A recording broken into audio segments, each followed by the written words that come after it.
Okay, I will go ahead and call the meeting to order at 8:03 a.m. on November 2nd. Good morning, everybody, and welcome to Bytown Economic Development Committee.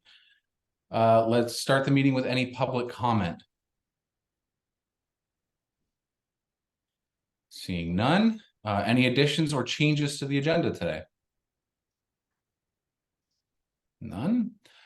Can I have a motion to approve the minutes from the September 7th meeting? So moved. I'll second. All in favor? Aye. Okay. Can I have the other iPhone identify themselves? Or Adam, is that maybe still you? I don't know.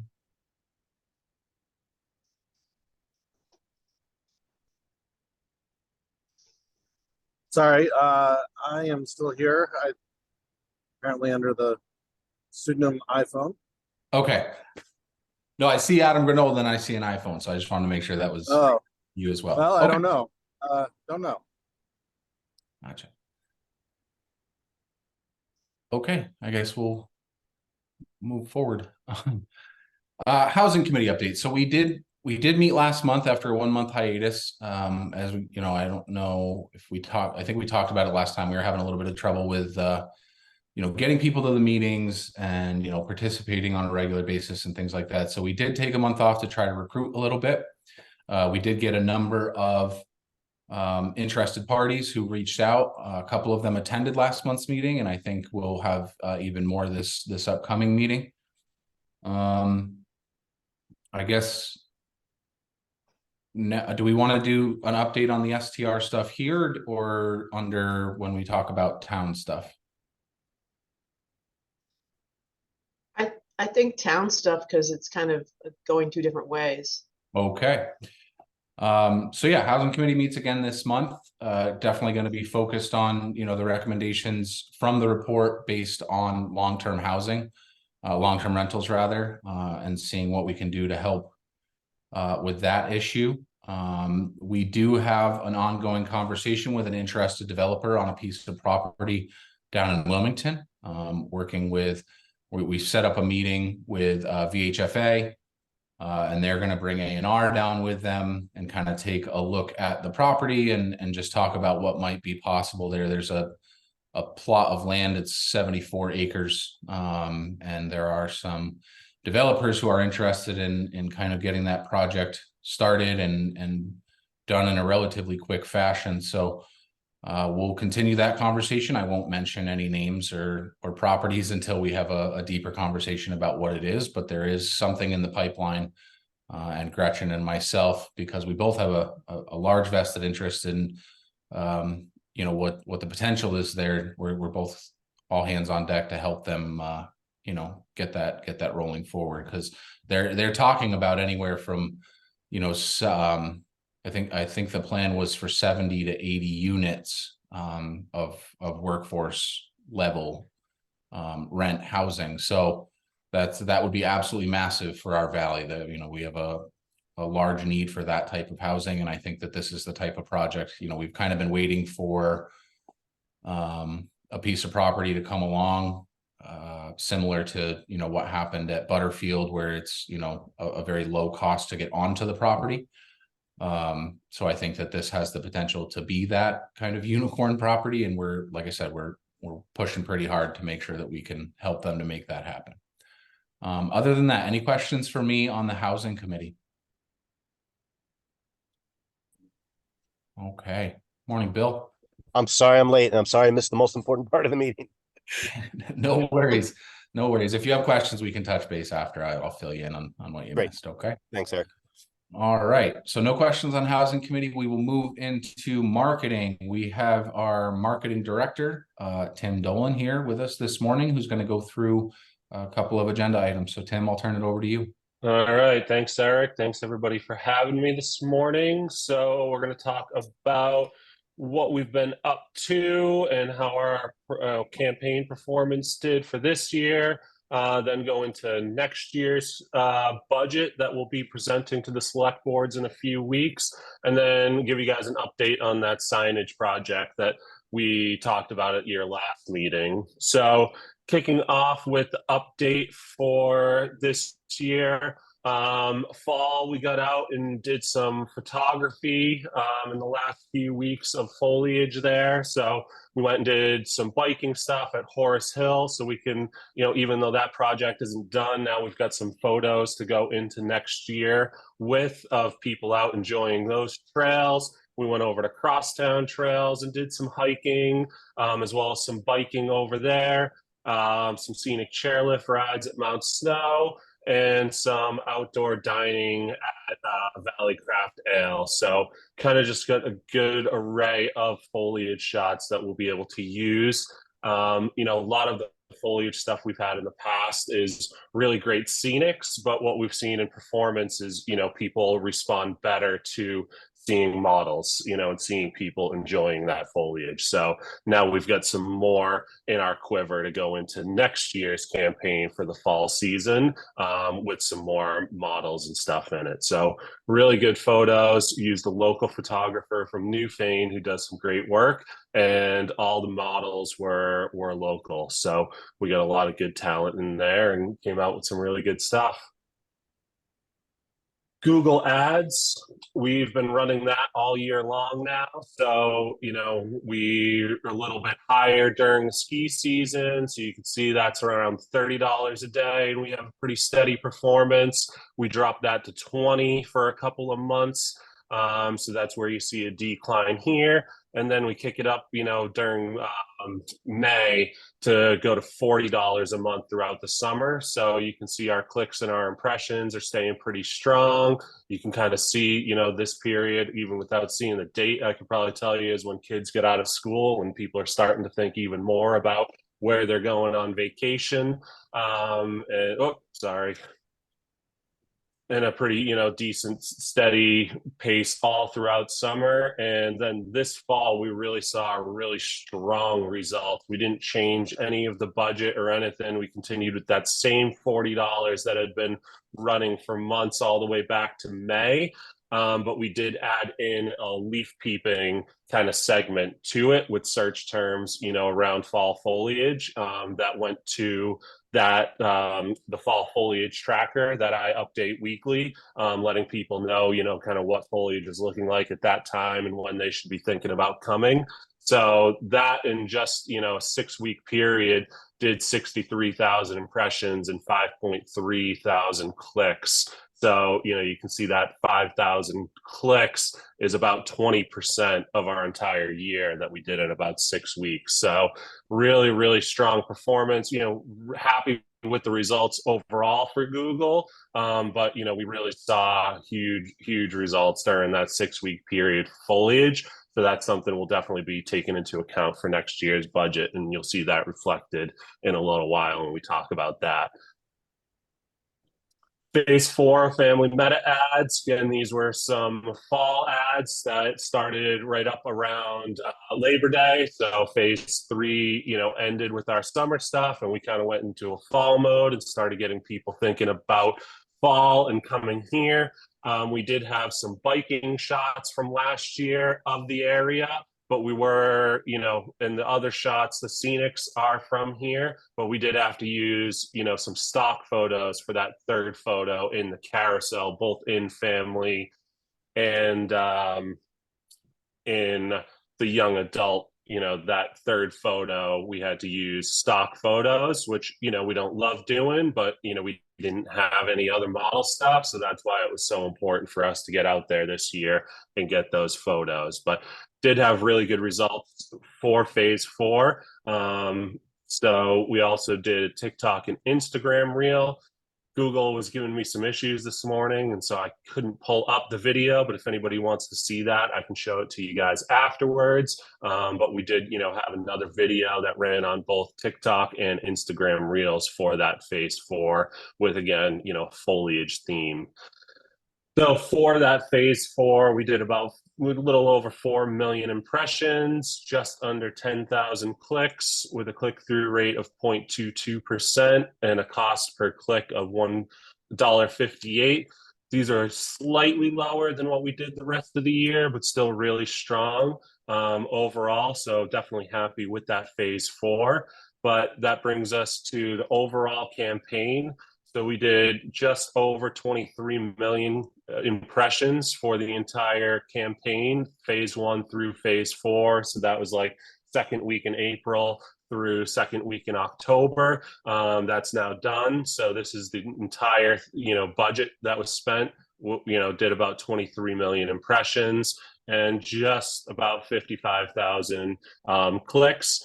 So overall, we stayed pretty consistent. If you remember, I came and gave you guys an update as well as the select boards in August. And at that time, my projection was 23,190,000 for impressions. So we beat that just by a little bit. And I projected 55,942 on the clicks. So we're a little bit lower there, but still within, about 1% of what we were projecting with 2.5 months to go. So shows really good, steady progress throughout the entire campaign with, 0.24% click-through rate and $1.41 on our cost per click. So how that stacks up against last year. So, just to compare dollars to dollars, last year we did $70,000 of a buy. This year we had 77.5. So, we spent, just under 11% more in that media. But, we definitely did well with that money. One of the things, you always want to watch with digital campaigns is just because you throw more money at it doesn't mean it's going to continue performing the way you wanted. So not only did we stay in line with the 11% raise, we actually beat it out, so our impressions were really up 18%. So, when you take out that 10%, we're about 7% higher than what we did last year for performance wise, and clicks, was up probably another 4.5% over what we did last year, which was again a really great campaign. But we were able to scale with more budget and even beat out those results that we had last year. So overall, really good results that we're definitely happy with. So before I move into next year's budget, any questions about this year's campaign or any of those results? Excellent. We'll move right on then into this year's budget. So this is what we put together for a proposal for this year, or for next year rather, that we'll be proposing in a few weeks. So starting off with staffing, there's a 3% cost of living increase for my position. And then also we created this new content creator position. It's not entirely new. We did have a little bit of budget set aside in the photography kind of bucket previously, where we had a young adult that was doing some content gathering for social media for us. But she was getting us, a couple of pictures a week, and, social media is something that we really want to keep top of mind, both for us and the chamber, and we do share those channels. So, what we're proposing is to create a little bit more of a comprehensive position. So, idea would be to hire a content creator that would be a subcontractor at $200 a week, and that person would be responsible for collecting content for 7 days and actually posting it. So whereas previously I would get the pictures and then have to spend some time creating posts and getting those up, this person would take it from A to Z, the entire process, both for Bytown marketing and for the chamber. So again, we would split the entire $10,400 cost between the two. So Bytown's part of that would be $5,200. Next is professional fees. So we have been using the How You Want campaign for about 4 years now, 2 years under the new marketing plan and 2 years prior to COVID that had been tagged. So it's been performing great for us, but you never want to be behind on that campaign. You don't want to let it run its course and start seeing drops in the performance. You want to get ahead of that and come up with a new campaign before it starts to stagnate. So we did put in $5,000 that would be used for creating that new tagline, as well as kind of what a campaign would look like around that tagline. We then, campaign creative would be the actual amount for then creating those ads for, we'll probably stick with the 4 phases that we did this year. So 4 phases of creative. That cost continues to rise with everything else in the world. So we did have an increase there. A lot of areas in last year's budget, we were able to save money. This is one that we under budgeted last year, and we ended up coming in a little over 11. So wanted to make sure that we have enough money in that bucket.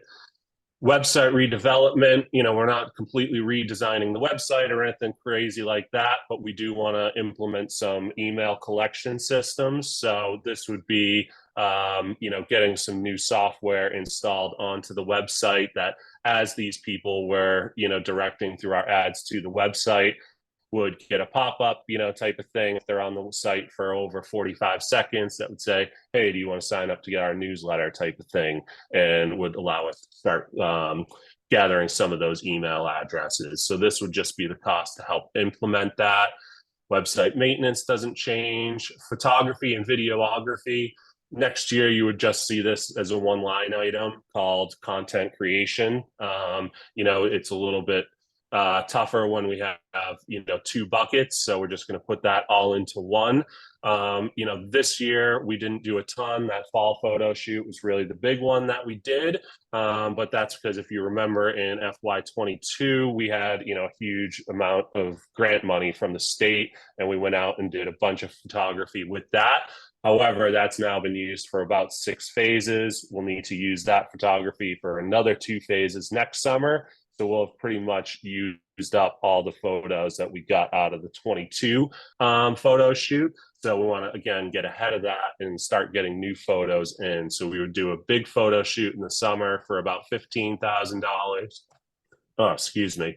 And another smaller one, kind of like what we did this year, for $5,000, just to continue filling some of those fall holes and making sure that we have good content. And then chamber admin, increasing there, as we're spending more money year over year with the Bytown marketing funding. That creates more work for the chamber, as well as their cost, just like our design and other costs are going up. Their cost for bookkeeping and tax preparation is going up as well. So increase there just to kind of keep up with some of those increases in their costs. Digital advertising obviously is our bread and butter. So, we're trying to increase that every year and continue building off of the success that we've had. So this year, we had budgeted for 70,000, but if you remember last time we talked about, we had found some cost savings back in July where we finished some other projects and had over budgeted. And so we were able to actually spend 77,500 this year in media buy. So trying to up that again now to 88,000. In the past, the 5-year plan was really aggressive, and we weren't able to, fully fund what the 5-year plan calls for. This 88,000 would now bring us in line with what that plan has originally called for year 3 of our campaigns. And then the other big increase here would be for SEO, which is Google Ads. So, we have seen, like you saw, really good results with Google Ads, and we want to continue that going. But, we also saw that huge spike in September and October. So we want to have some extra money to be able to raise the budget during that time frame and make sure that we're not limiting at all that fall performance, and making sure that we're really using our budget to our best ability during that high demand time. IT is another area where we're going up. The big ones here are air DNA going from 600 to 2,000, and geofencing, which is a new category, which we're budgeting in at 5,000. These are two that I'm working on the feasibility of right now and trying to figure out what we can do. But basically, the idea is using cell phone location services. We might be able to set up some geofencing in our area, which would be, basically if somebody passes into our area with a cellular device that they were shown one of our ads on, it would count that. So this is kind of be that next layer of data, that we've kind of been searching for of, we have all these impressions, we have the clicks, people are getting to the website. Are they getting to the Deerfield Valley? So I don't know that it would be a perfect system because, there's been a lot of updates to personal policies on, tracking, cell phones and that type of thing, but it still might be able to give us enough data to help, show us, what's working and what's not, as well as, if our campaigns are being effective overall.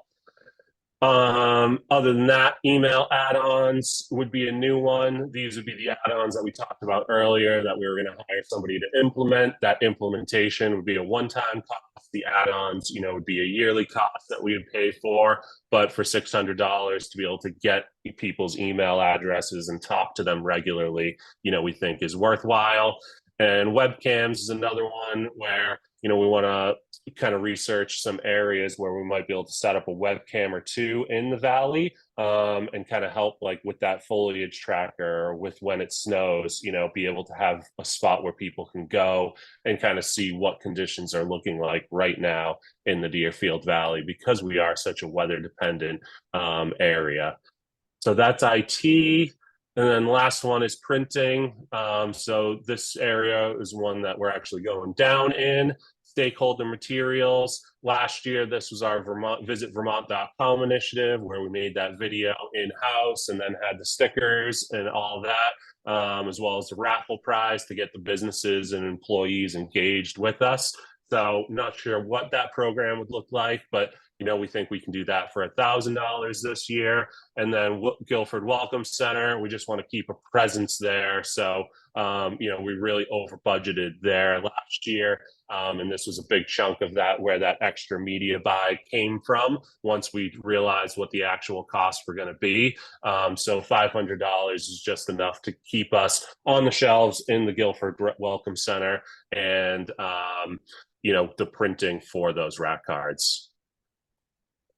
So overall, this brings us to $220,000, $220,821. So it is definitely an increase over last year. But again, I think those big areas are digital advertising, IT, as well as the professional fees, doing a brand redevelopment with our campaign, and doing that every other year photography piece is kind of the big changes there. So we are anticipating a little bit of a carryover from last year. We were able to pretty effectively spend most of the money that we had budgeted for, and had reallocated a lot of it into media buy so that was going to where we needed it to.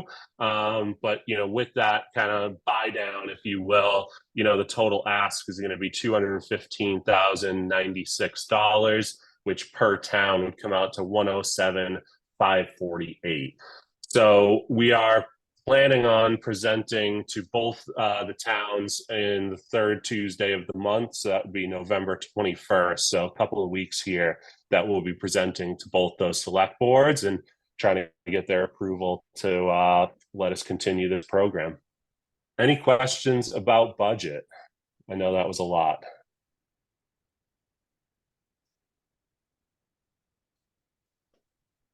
Tim? Yep. I'm concerned about the date. That's 2 days before Thanksgiving. That's going to be, I'm guessing that we won't potentially have a full board. Okay. That's a tough night. I just think that a lot of people are not, people go away and yeah, they can Zoom or not, but maybe we ought to do some canvassing to see if it's going to be a full board. It's a great call out, Vicky. We certainly want to make sure that we have the full board there to be able to do this. So Eric and I can get together and try to work that out and talk with the other board members and see if we're going to have everybody there. Or if not, we can probably push that one, Dover to December 5th or possibly earlier.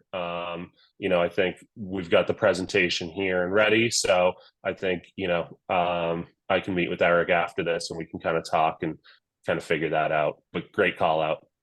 Thank you. I know that this Tuesday is absolutely slammed, right? Like we're in it this Tuesday. Vicky, is this a question maybe we can ask the board on Tuesday night just to confirm that people would be available and then we can proceed from there? I think that that's fair.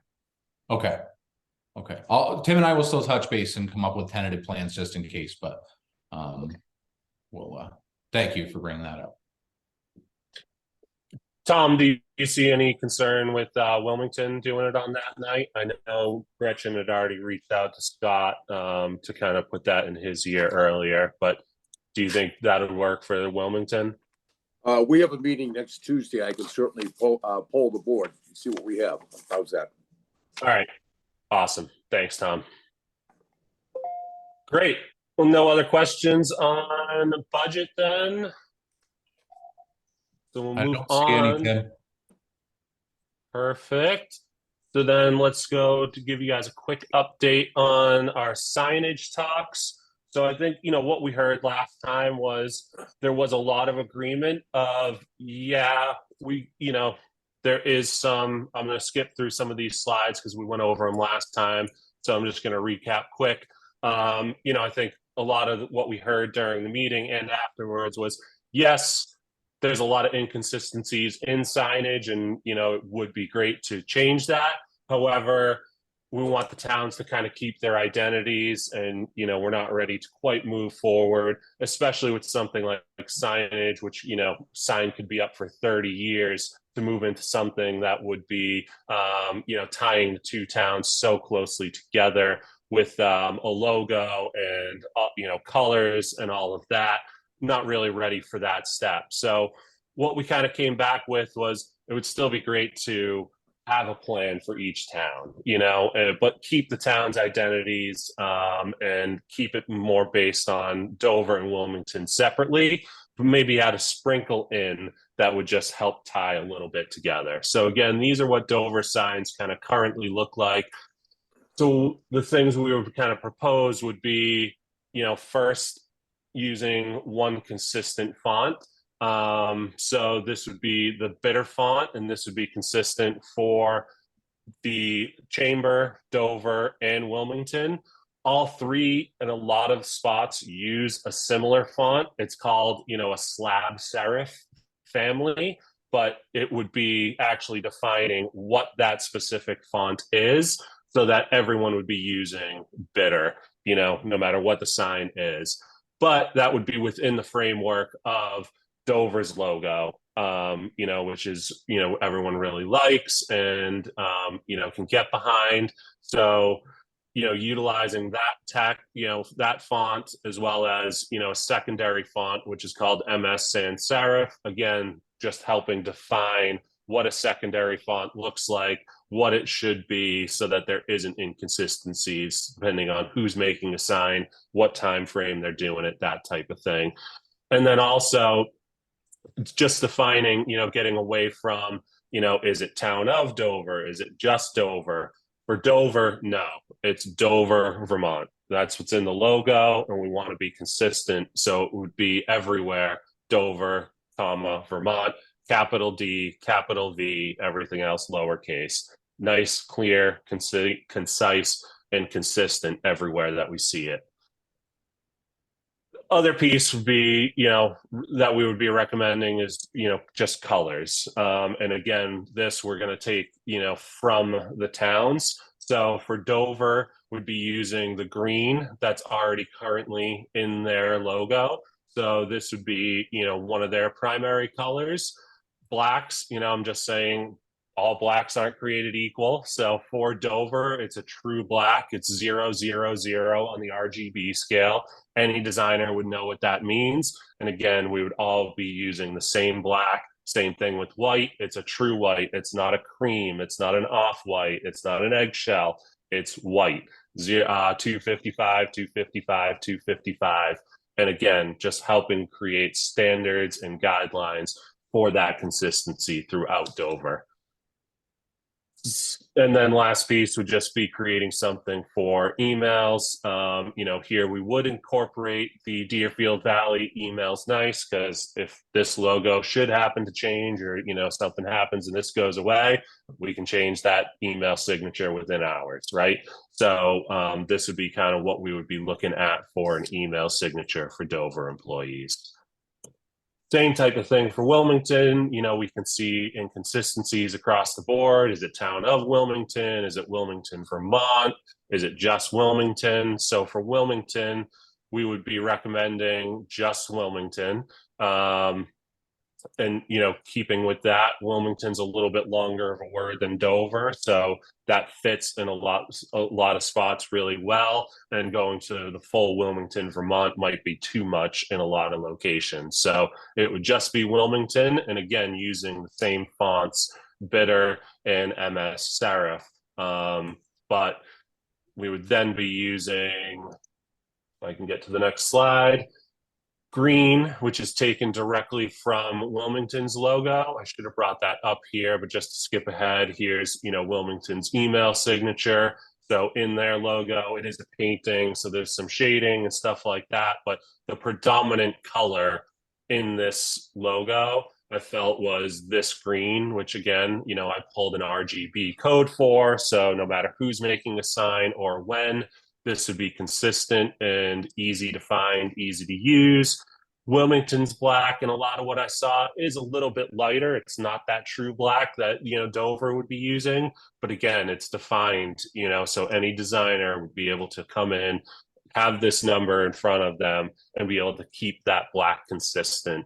But then, Wilmington would be, still a true white, not an off-white, not an eggshell, again, true white. So again, these would just kind of be some easy guidelines that we hope, anybody creating signage going forward in the towns could follow. And then, the last piece is, we do like bringing the towns together, especially with our marketing campaigns. And so where we feel like we can do that is with the pole banners, where those other signs are, 25 plus year signs, that we don't want to commit to. Pole banners are 3 to 5 year lifespan. So there's more flexibility here to help to kind of grow with the marketing efforts and the relationship between the towns. So where last time we were talking about, having green as a Wilmington, color, and blue would be Dover's color. Instead, we kind of pivoted to what Dover is kind of currently doing with their pole banners and using these different color schemes for the logo seasonally. So, these are what Dover currently has, but with a little bit of a different font. So going forward, again, it would be Dover, Vermont in that bitter, clear, concise, direct, always, just like this, but using the different green, different orange, and blue for Dover, and then just using the same logo for Wilmington, but selecting a different color out of that for Wilmington's color scheme for those seasons. So this actually already is in progress with Wilmington Works. I've been working with them. Hopefully we're going to see these winter ones. There's about 4 different versions of this banner here with the blue. There's a downtown shot, a skiing shot from Mount Snow, a snowmobile / snowshoe trail, and one other one that I can't think of, but these will be going up shortly. And Dover, implemented this one last year. So as you drive through the towns in the next, few weeks, getting ready for holiday season, we should see this change starting to take place. Any questions about that? Does that make more sense to people than, what we had previously kind of talked about? Or are there any comments? Can I just ask a question? Vicky, are you feeling more comfortable with the font proposed for the banners than what's currently on the font? I know that that was a sticking point when we did new banners. Oh, this is much more legible from a distance, and Yeah. that's important. Yeah. I just was curious, are you suggesting that we should also keep the same style of sign in terms of no swoopy top cut out on it? And I mean, because a lot of ours in Dover have curly Q tops, and that, are you suggesting more of a, just a square style, Tim? Not necessarily, Vicky. I think, we're again trying to just, just recommend a few suggestions. But, we can then work with each town. I think consistency would be great. So maybe it's not just a square style, but maybe there's a curly Q style that we can get behind and just choose that one for Dover rather than having all the different ones, just having one consistent, you can see here, this one's got a cutout. This, the police station is just square. This one's got a little bit of a different curly Q and cutout. The park just has an arch. So again, I think we can kind of leave that up to the towns. Certainly willing to work with you guys and, make a recommendation if that's something you want. But I think, again, that part isn't as important to me if we can at least just find a consistent solution. And I And think, this is as we replace signs, right? Sorry, Yeah. this is as we replace signs. correct. Because some of those signs are in very good condition right now. Some clearly are not. So Yeah. it's kind of a not knock it all down and rebuild. It's replace as needed. Yeah, and that's been the conversation we've been having, from the start. It wasn't okay, like tear it all off and start fresh, because that's, I mean, you're talking, signage isn't inexpensive, right? Like, we know that. So I think the idea was, as these signs need to be replaced, we implement this standard. Like, just off the top of my head, I can tell you that the kiosk sign, at the end of the Sitzmark Road there, I mean, that's at the point now where we need to be talking about replacing that signage, and probably even the one that at the top of Holland Road. So I think that that's a good place. That would be where we start with the implementation. And then then we have our town office sign that's going to be coming up soon. So I think that's where we start implementing some of these standards, not going and tearing down the police station sign, because that looks, pretty good right now. That one would stay until it's ready to be replaced. Okay. And I think that's part of what's nice about keeping it with the town logo and basing it off of that is, even though we're suggesting some minor tweaks, some of the existing signage that has been made with that newer logo, like the welcome signs, you're not going to necessarily notice those minor tweaks in those older signs, even though they're not quite up to what, the new guidelines would say. They're still within that ballpark and, would look totally fine with the new signage.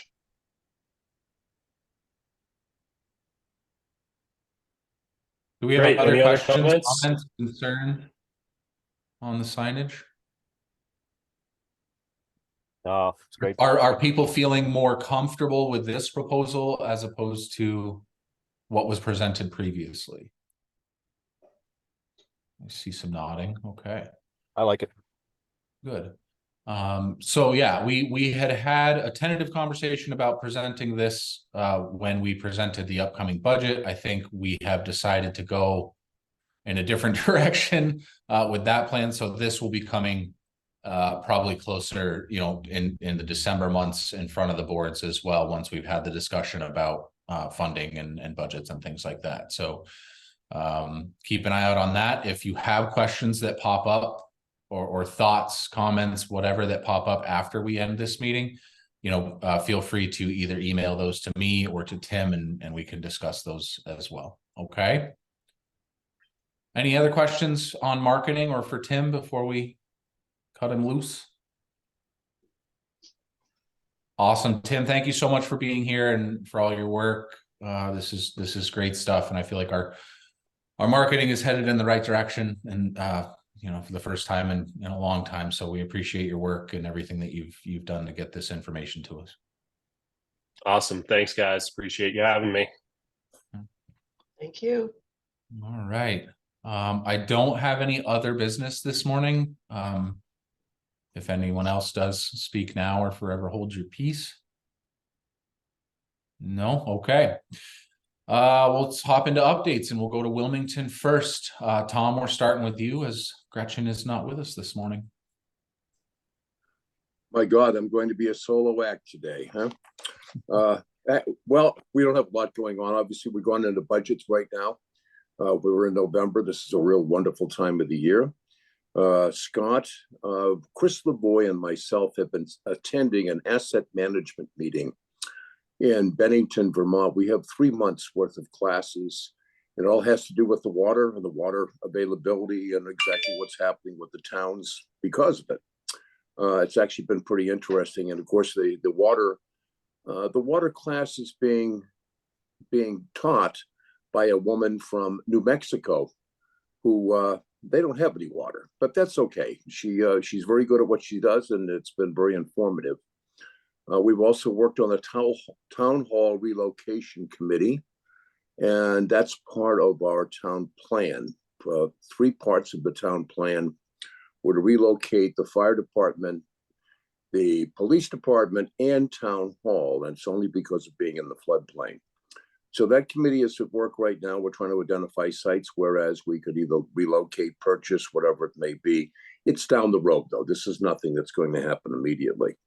The other thing we have is we're working on RFQs for the dam at Lake Raponda, which we never even knew we owned, but we do own it.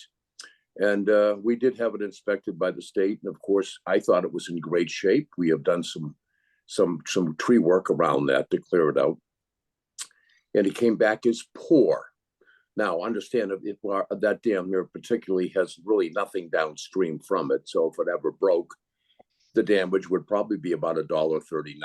Okay, so I mean, there's just nothing there. So anyway, we're working on that, and we haven't found a dam yet that is good or excellent or whatever. I guess the way the state looks at these is very, very different. But anyway, it's something new on the shelf that we're going to have to deal with and go on from that point. But other than that, it's been good, for real steady, and we'll take life as it comes. Thank you.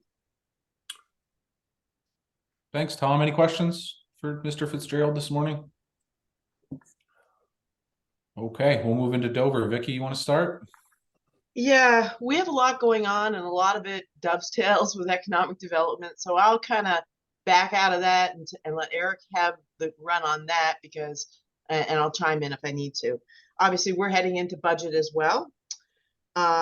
We are getting ready to have a major transition in our police department. Both our office manager, Michelle Mann, and Randy Johnson, our police chief, are both exiting after nearly 30 years or 30 years of service to the town. So that's going to happen mid-December. So we have both new chief and a new office manager training and in place. So we hope that's going to be a great transition between the two. And I think we've made some good decisions on that point. The well at the Common, finally, after much conversation, we were able to do a 4-hour test versus a 36-hour test, which was going to be over $30,000. This test is about $3,000 to see if there's any PFAS in our new well. Because if we have PFAS in the well to begin with, we've got a whole nother gamut of issues that we're going to have to deal with more filtering. So hopefully we'll get those results back in a couple of weeks, and then we'll know which way to go forward. So that's we have new windows in the Dover Town Hall. You can actually open the windows. They're beautiful. That's been a long time coming, so we're excited about all the upgrades at the Dover Town Hall. So I'll leave it at that. Okay, so from there, we did have our public meeting regarding STR and the recommendations made by the rental committee subcommittee.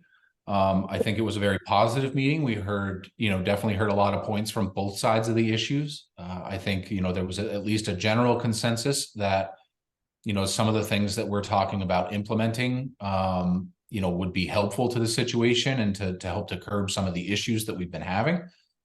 I think on Tuesday, we'll have a brief discussion with the board just about, whether or not they would like to proceed with at least, getting all of the remaining information together, which would include, reaching back out to the registration companies, getting full details on what it is that each company can provide us and hard costs on those services. And just looking into, what it looks like with the ordinance and how these things are enforced. It's in no way, shape, or form a decision on whether or not to move forward with the recommendations, but just to do the final work to get them to the point where we could possibly approve the recommendations and those regulations that we had been talking about. So that conversation will happen Tuesday night, and we're excited to potentially get that moving along. We also had our ARPA meeting.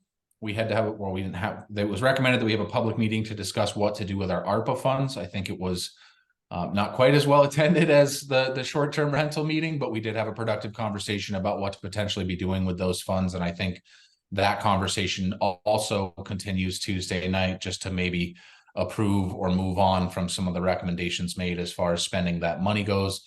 Those ARPA funds need to be at least allocated by the end of 2024 and spent in full by 2026, or they're going to be looking for them back. So we're on top of that and going to see that move forward as well. Horace Hill, which is our largest project here in Dover this summer, is cranking along. The trail piece, I know the mountain bike trails are scheduled to be completed by the middle of next week. The hiking trails are completed for, I would say, probably about 70%, with that final piece of the boardwalk in the lower muddy section going in the upcoming week or week and a half. And disc golf is moving along as well. So, on schedule and very happy with the progress. We've had some really positive feedback from everybody who's been up on that property and the things that we've had done up there so far. So we're really happy with the way that's going and see that as a major opportunity, both with the biking and hiking piece, but also with the disc golf piece to be, pulling tournaments, to be pulling leagues and things like that into town on, off weekends to try to get, people to come visit with us on weeks or weekends that they typically wouldn't be here in the Valley. So we see that as a huge asset. Additionally, we had approved a project to replace our bridge on the Valley Trail. That is actually completed as of yesterday. They got in there, it was a little over a week. They tore out the old bridge, and looking at some of the beams that were removed from that bridge, I think we did it just in time. It was in pretty rough shape. So we have a brand new decking on our Valley Trail bridge, and it's going to be much better for our users as well as our maintenance crew who's tasked with taking care of that for us. Other than that, I think we're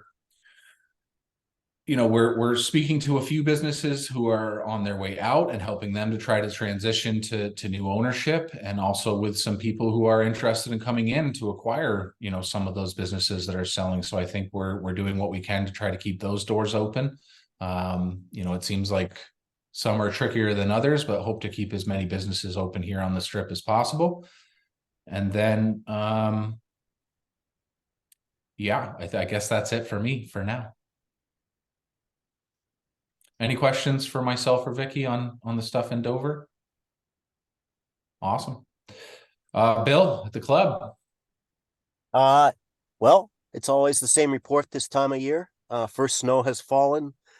Snow guns are on the hill. We've got 30 days to opening, ready and anxious to go, and looking forward to a good winter. But nothing in particular to share or report that's new, but open to questions. Any questions for Bill? Bill, you're off the hook. Bill, I've got a question. How's your staffing? We're in pretty good shape. although we've just opened up a couple of positions, we've posted up, but for our seasonal workers, we're in good shape. We've cracked the code, sharing staff back and forth with counter season clubs. So we've got some key employees, higher level seasonal employees coming out of a couple of clubs out of Rhode Island and Massachusetts, which is a big plus because they're experienced and we don't need to keep them year round. We don't need them year round. We'll share them right back. So Great. we've been working on that for a few years. We're happy to have figured that one out. And are they finding housing okay? That continues to be a challenge for sure. We just hired a senior level executive, and it took quite a bit of work to find something that's only temporary while we look for something, or he looks for something more permanent come springtime. So, Bill, can I ask, your employee housing for seasonal workers, I think last year you had quite a few up Higley Hill. Are they going to be kind of in that same area? Yep. On Okay. what's the road called? I want to say Stonebrook. It's the property known as the Nottingham. Yep, okay. Thank you. You bet. Any other questions for Bill? Bill, thanks for the update. You bet. Brian, you're up. Yeah, thanks. Appreciate you having me. Yeah, we're in full ramp mode here at Mount Snow. Our opening date is weather dependent, but really we're just right now getting all set, ready to go, and just being ready for when the weather happens. Happy to see the snow yesterday. We did fire up our snowmaking system last night to give it a real good test. We made a little bit of snow, but it was more about like making and ensuring that it's really ready to go. And we had a really successful test. If you look up right now, we still have some guns running up higher on the mountain. So really excited about that. Staffing wise, we're in really good shape here at Mount Snow. Feel really good where we are right now. I think we're in better shape than we were last year at this point. So, all things being equal, very excited about that. Couple operational improvements that we did here. We are shifting the drop-off zone here at Mount Snow. It's going to be more like an airport kind of drop-off area. It'll be a straight through as opposed to when people came in and had to turn around and go back. So the Moover will be on your, I'd like to say skier's left, but look, however you want to say it, but they have 2 lanes on one side to keep the buses flowing. And our traffic coming into the resort will have a drop-off kind of, it's similar to like an airport drop-off. We're just trying to like alleviate some of the traffic and try to create a better experience. That project is just about, it will be ready to go by the time we open. The other thing we did, there's a new app out. For those of you who were familiar with the Epic Mix app, it is now called My Epic app. And if you're a season pass holder, you can have your season pass on your phone, and we can scan through your jacket to your phone to scan your pass. You could still have a hard card like the old season passes, and that's totally fine. So this year we will be giving everybody hard cards, but you can have your season pass on your phone. So that's going to be quite a shift for us, but we're pretty excited about it. Also, just wanted to touch on our Epic for Everyone program. This is as a company, we're trying to ensure equitable access to our resorts. And last year in this program, we had the National Brotherhood of Snow Sports. The club's called Nubian. They're out of Albany. They were up here last year, and we supported 55 youths to participate in snow sports. This year, we're taking it up a step higher. We're going with 75 new and returning youths. So that's exciting. Mount Snow and Vail Resorts, we are contributing just over 500,000 in valued products to partners, organizations, including, Mount Snow Adaptive, Choose Snow programs, and our local school programs, and just trying to broaden the youth access to the resort. So we're excited about that. A couple other minor notes. We continue to work with our friends at Act 250 on finalizing our master plan. It's an ongoing piece of work that we're working on. We have partnered with the town of Dover to prepare for the removal of the Snow Lake Dam. That is going well. Our consultants are targeting an update to the town before the end of the year. That construction is tentatively scheduled to take place right now in the summer of 2027. So that was a lot of information I just threw at you, and I'm happy to answer questions. Brian, how are you doing with workforce housing? Right now, I feel pretty good. Okay. Yeah, I mean, we have Snow Lake, we have a bunch of beds over there, which definitely alleviates some of the issue, but I haven't heard that we're in a bad shape right now. And as the plan for J1s again this year, are we Yep. hosting? But Perfect. it's the number is less than we've had in the past because we're seeing more domestic applicants.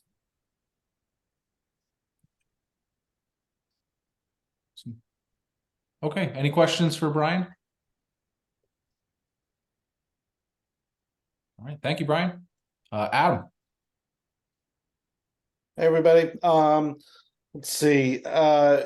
Business plan competition that we held in October was completed. We had assistance from the chamber in holding a pitch competition. We had several folks from the Valley participate in that initial pitch, and then a finalist from the Valley as well. So a great event, great outcome. Seeing a lot of businesses launched from that or growing. So that was its third and final planned year. And we're trying to re-envision what it could be, and maybe try to partner with local communities to do more of these smaller scale. What we were seeing is really still just lifestyle businesses applying. And that fills an important role and is important. It's not necessarily large scaling companies. It's not attracting new folks to the region. So we'll be reaching out and having conversations to see what folks on this call think about that, and if they want to participate or contribute in some way. We're also running our Jump on Board programming, which has over 30 participants. So that's an amazing response to that. It's really helping train local community members in what it's like to be on a board, be on a planning commission, be on a zoning, how to access those, how to run, how to try to engage in your community or through a nonprofit. So strong interest across the two counties for that. That's an 8-week program in its second week this Saturday. The Welcoming Communities programming through the refugee program. There is an additional 100 or so folks on the SIT campus right now, primarily again coming from, not directly, but from Afghanistan.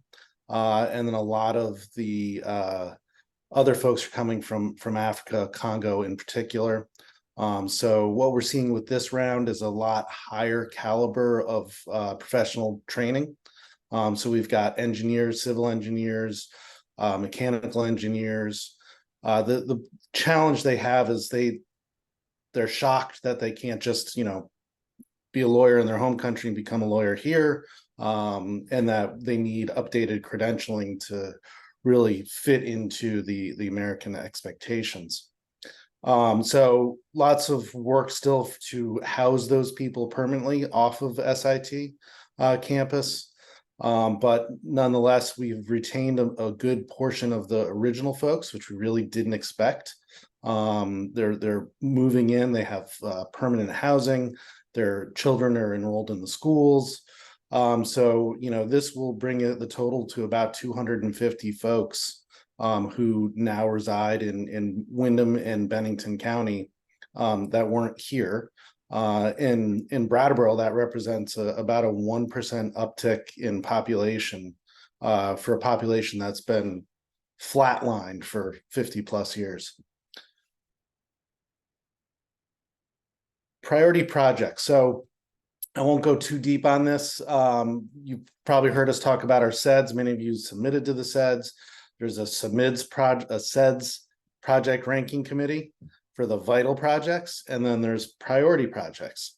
Only a state bureaucracy could dive in and make this as complicated as it is. But the priority project list is really important if folks have projects that want to get state or NBRC funding. So we just completed this year's ranking of those projects. We turn that into the Agency of Commerce and Community Development, and they utilize that list as a key source for determining funding allocation. So if you have not submitted to the SEDS, please remember to do so in the future, because that is the top of the funnel to get into the priority project list. And then you can opt in through the SEDS process saying, yes, I'm going to submit more information because I want to be considered for priority project.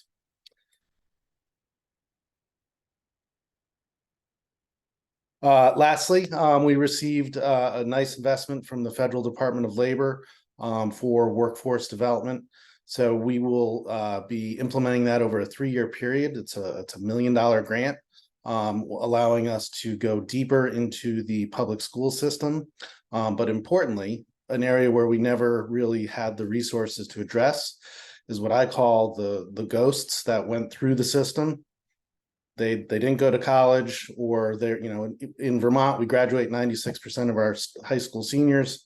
Of those folks, 60% go on to a credential or a college within 3 years. Only half of those folks are still in that program or have received a credential. So we end up with 70% of our 22-year-olds without a credential or without a degree. And so what we're trying to now do is focus on those folks who made it through the system, but didn't obtain one of those credentials or degrees through that adult learning programming. This will be focused on manufacturing, the trades, and healthcare. So if anyone wants to participate have questions, happy to discuss and plug folks in. I will leave it there. Thank you all. Thank you, Adam. Any questions for Adam? Perfect. Moover, Christine. Good morning, everybody. I'm hoping this comes through okay because I'm working from home today, so there's always that bandwidth question. So Moover is gearing up towards winter projects and winter routes. We start Stratton on the 13th of November. We start Mount Snow Thanksgiving weekend. As Brian discussed earlier, Mount Snow has changed the drop zone and the way both the mover and guests are going to come in, drop off, and continue on. As he explained, there is a lot of work being done, and that should be done in time. I will say there will probably be a learning curve. I think Brian can agree with that. It's a very big change, and we are working really hard together with Dan Tomke at the Mountain and Operations to make sure it's as smooth as physically possible, but just a heads up. So if you hear anything, it's going to be a learning curve. We are in much better shape this year than we were last year at this time for staffing as well. We need maybe 1 or 2 more seasonal employees, mostly on the Stratton side. And that's not anything except for the fact that the route in the Stratton side is it's a split shift, and it's an extremely early start in the morning. And so we really need to recruit people that are closer to that mountain, which, if everybody is aware with Stratton, it's a little more difficult because Stratton is so kind of isolated. So working on it. Aaron's doing a great job. Biggest challenge we deal with there is DMV and getting people their CDLs, because DMV is extremely short-staffed. So they have less CDL testers available. So it's more of a challenge to actually get the people in to get their actually CDL skills test. But we're on a great path. Good to hear that Mount Snow and Hermitage have good staffing. That's always great because that always helps our ridership. We love to move people around the valley in the winter. It's a lot of fun. So we look forward to returning employees and seeing them again. Just wanted to touch on what Adam's already talked about with the refugees and coming into Brattleboro. Our Brattleboro routes are extremely well ridden right now. We have consistent increases in ridership over there, and we are working with SIT, BDCC, MCC to help all of those refugees move between SIT and the MCC, which is on Bird Street. We've actually been in talks with Jen at the BDCC to see if there's a way that we can employ a refugee as a driver. There's a lot of pieces to that, but some really exciting stuff going on there. So kudos to Adam and his crew, because They are pretty amazing in what they get accomplished. I think that's all I have right now. The biggest thing for us this winter is just going to be the change in the drop zone amount snow. We have a lot of new faces for new drivers. We do have quite a few that had worked for us for 20 some odd years as seasonal drivers that have decided to, maybe only do 1 or 2 weekends because they want to spend time with their family now. So we do have a large new influx of seasonal employees, and it's going to be a lot of fun. Younger kind of crew, younger blood. Always great to see new faces. So I think that's all I have. If anybody has questions for me. Any questions for Christine? All right. And last but not least, Bethany. Yay. So we just wrapped up our 2023 event season with our Vermont Wine and Harvest Festival in mid-September. We had more people than I think we could have even expected. We had over 2,300 people come through for the soup stroll and then the grand tasting at Mount Snow. We had some incredible volunteers, some of which are on this call, who we couldn't have done it without. And then the support of the towns and Mount Snow really made the event quite successful. So we're excited. We've already done a debrief and talked about what we're going to do to be able to accommodate that kind of volume going forward. But it was a successful event. I think despite the weather, we had a lot of good feedback and some really constructive feedback that we were able to take into consideration for the future. We have a mixer coming up on November 8th at the Inn at Quail Run. Invitation should come out today, and hopefully many of you can make that. And then in December, we're going to do our annual gala at Farm Road Estate on December 7th. So the formal invitation will go out soon. I think I say the date has already gone out, but more importantly is the nomination piece. We do our awards for membership awards, and we need nominations for them. It's better for you all to do the nominations than for my board to have to figure out that piece. So hopefully I'll send a reminder out today, but I think the deadline is Friday for that. I've been working with the Vermont Department of Tourism. They're hosting their tourism summit on May 8th through the 10th at Mount Snow.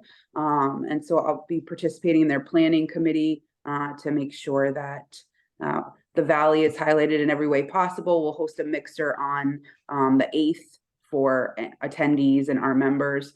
So more to come. It feels very far away, but also the planning has already started for that. And then also the Vermont Chamber of Commerce does an annual publication that highlights all of Vermont, but this year has chosen Deerfield Valley to do their 72 days in feature. And so I've been working with them on they've kind of picked the businesses, but just helping them tweak. And if they're missing anything, giving them that feedback. And I'll be seeing a final draft of that in the next month or so. So I think we're getting, all our work seems to be paying off between Bytown Marketing and the Chamber. I think we're getting a lot more exposure and visibility, and we're getting on people's radars in different ways, which I think is great. We also just did our membership renewals. We're in that process. We had a really strong renewal group that came through right in the beginning of the fiscal year, which is October 1st for us.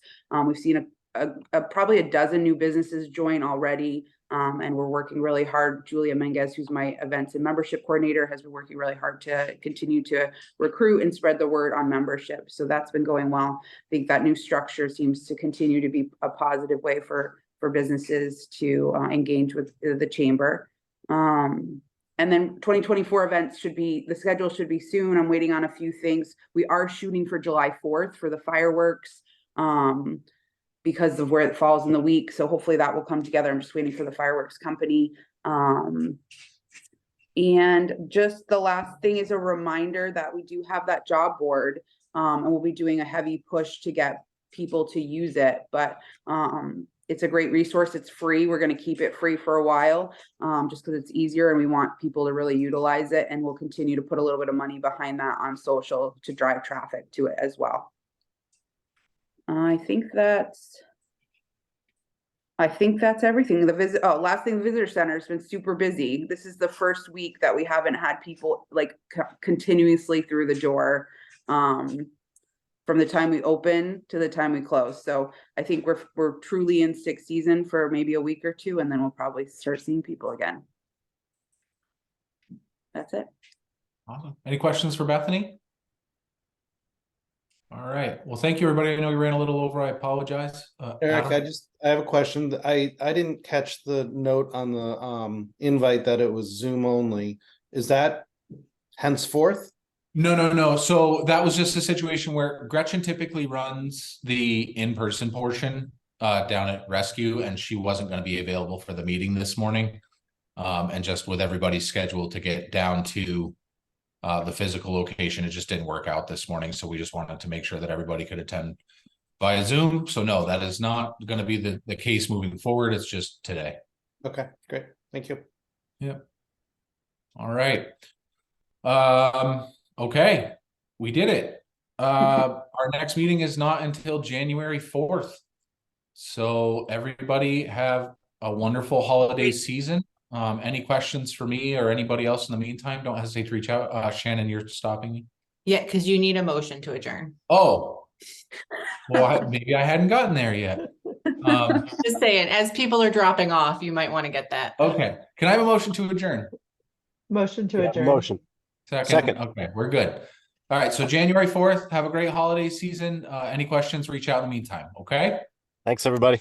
Thank you, guys. Bye.